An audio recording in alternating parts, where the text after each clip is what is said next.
Top 5 FCS coaches who deserve a look.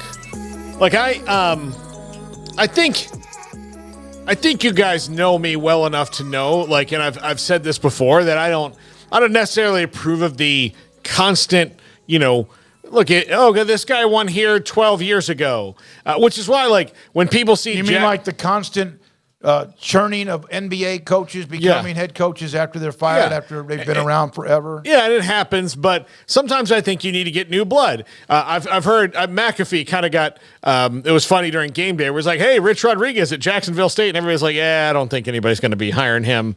Pat might not know what happened at Arizona for Rich Rod. He's at Jacksonville State, and that's probably where he's going to be, unless somebody really wants to go on a limb. But here are some FCS coaches who are doing really well and deserve a look when you're talking about head coaches. Number 5, Montana State head coach Brent Venables. He was on Craig Bohl's staff for most of his career, has been at Montana State. He's got them winning at a pretty good clip there in the FCS, routinely in the playoffs. Now, look, the Montana Grizzlies are normally the better team in that rivalry, but Montana State rolling along pretty good. And if you want to, and I'm not saying that, A&M needs to go hire guys like this, but if you're a group of 5 team that's looking for somebody who can do things, the next kind of Kalen DeBoer or Chris Kleiman of the world, these are the 5 I would think that you would go look at. And Brent Venables would be the first one. He's at Montana State.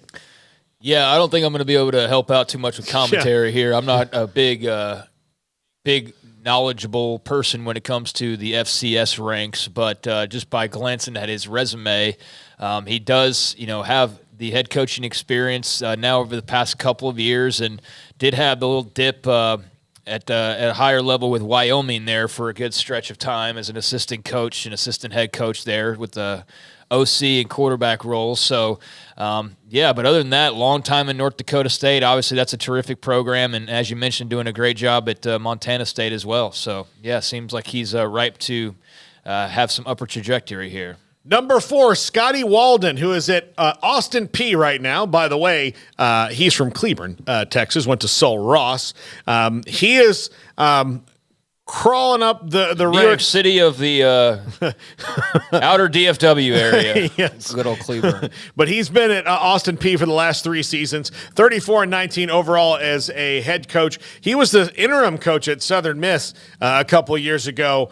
He is on his way up. He's got he has got something going there at Austin P. They're peaking again. We can't go into depth like you said, Craig, but these are some names I would just say people look out for when Scotty Walden gets a G5 job and you go, who the hell is Scotty Walden? There was a Walden back in the day that coached somewhere like Iowa State or whatever. I wonder if there's any relationship there. Let me on his Wikipedia page in case you asked this, and it does not have that. It just has his coaching record. Okay. So, all right. Did you say P on the air? Yes, I did. Okay, just want to make sure. Yeah, I did.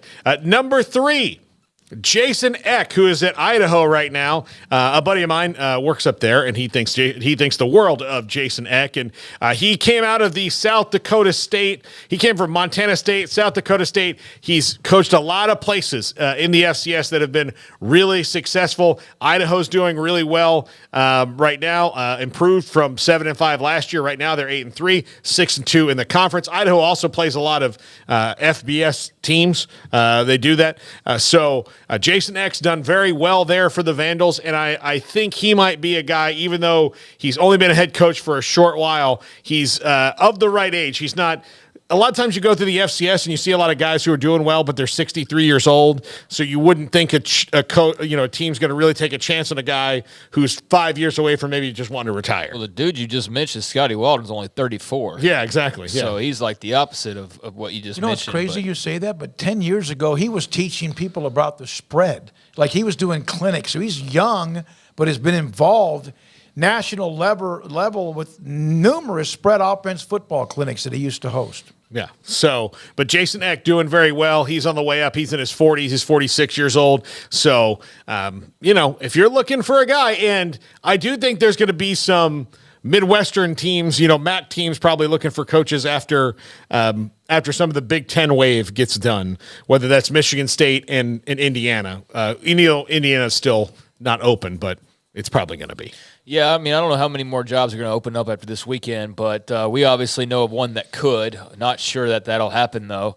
But, yeah, I'm curious of how many other spots open up, because right now it is a little thin as far as like this could be done pretty quickly in the next couple of weeks. Like this, the carousel's over potentially. But I guess, when you pluck away, then you leave a hole and so on. It's the whole domino effect. But, yeah.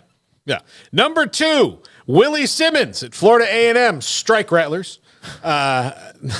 Willie Simmons has done a great job with an athletic department that has been very publicly a mess at times. I mean, the baseball team had that big controversy a couple years ago where they basically were like, hey, we're out of money for you guys. Like we don't have anything to give you.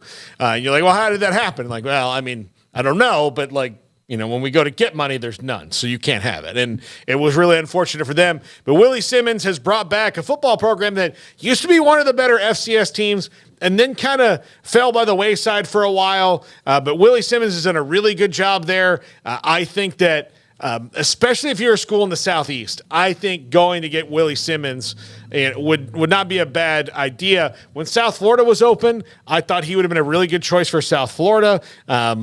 I'm sorry, USF. USF. Get it right. Sorry.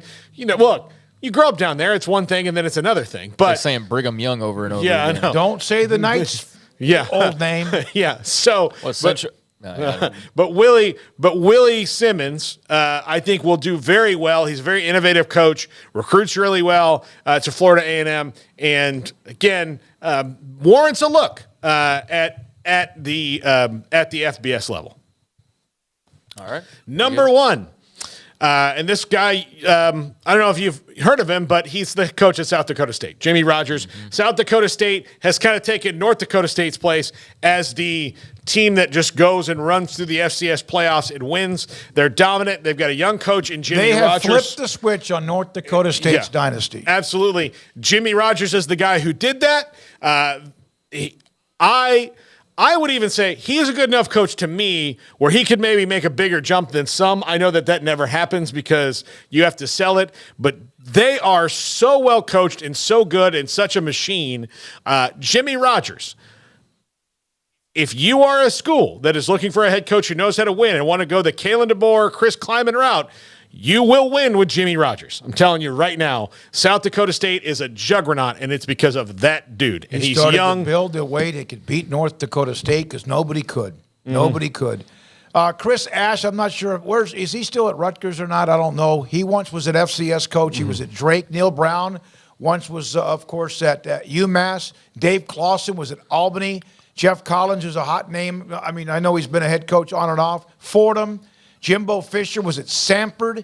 Willie Fritz, Pittsburgh State. Dan Mullen was at Wagner. I could go. Norvell was at Central Arkansas. Orgeron, Northwestern Louisiana. Scott Satterfield at Cincinnati was at Appalachian State.